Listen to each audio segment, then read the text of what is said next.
برتنوں اور گھر کے صحن کی صفائی غنا و مالداری لاتے ہیں. مالداری لاتا ہے برتن اور گھر کے صحن کی صفائی کرنا. تو یہ صاف ستھرے ہونے چاہیے. شیطان منہ مارتا ہو اس تعلق سے تو کچھ کہا نہیں جا سکتا. البتہ بخاری و مسلم کی روایات میں یوں ہے کہ رات کو کھانے پینے کے برتنوں وغیرہ کو اللہ کا نام لے کر ڈھانپ دو تو وہ شیطان اور بلاؤں کے اثر سے محفوظ رہے گا. البتہ جس برتن میں کھانا کھایا اس کو صاف نہ کرنا، اس کو تنگ دستی کے اسباب میں شمار کیا گیا ہے.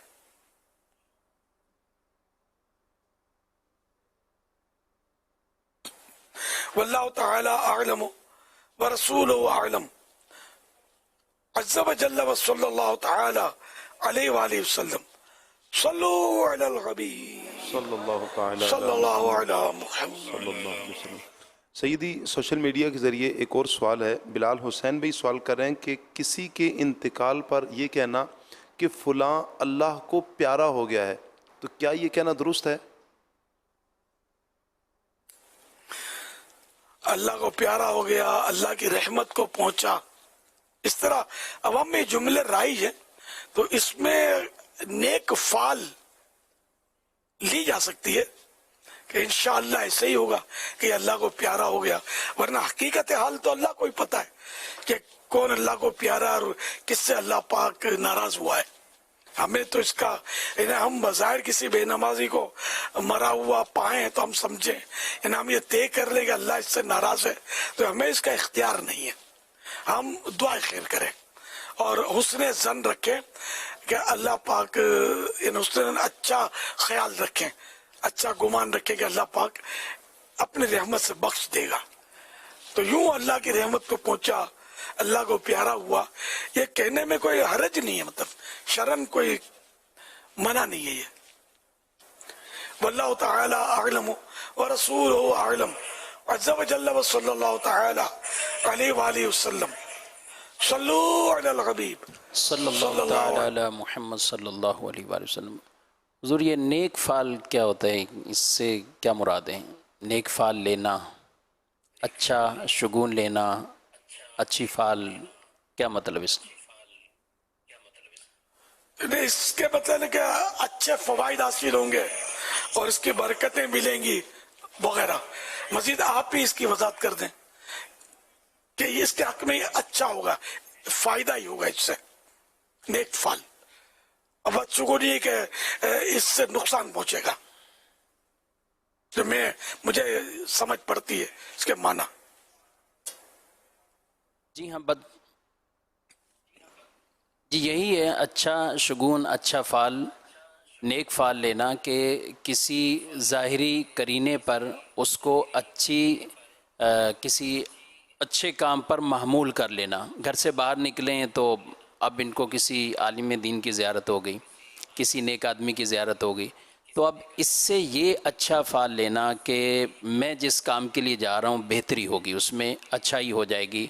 جیسے نبی کریم صلی اللہ تعالیٰ علیہ وآلہ وسلم ایک موقع پر جب جو آئے تھے ان کا نام سہل تھا، تو آپ صلی اللہ علیہ وآلہ وسلم نے فرمایا کہ سہل آئے ہیں تو معاملہ سہل ہے، یعنی اب آسانی کی طرف یہ چلا جائے گا اور وہ صلح کی طرف معاملہ بڑھ جائے گا.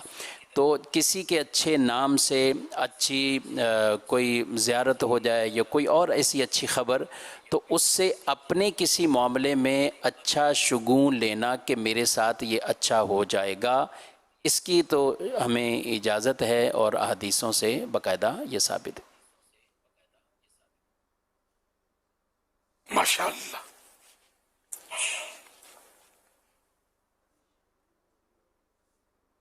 سیدی، میرا آپ کی بارگاہ میں سوال عرض ہے کہ یہ ارشاد فرمائیں کہ اعلیٰ حضرت امام اہل سنت الشاہ امام احمد رضا خان رحمۃ اللہ تعالی علیہ سے آپ کیسے متعارف ہوئے، اور ان کی سیرت کے کون سا ایسا پہلو تھا جس نے آپ کو متاثر کیا اور آپ نے جو ہے وہ ان کا دامن جو ہے وہ پکڑ لیا؟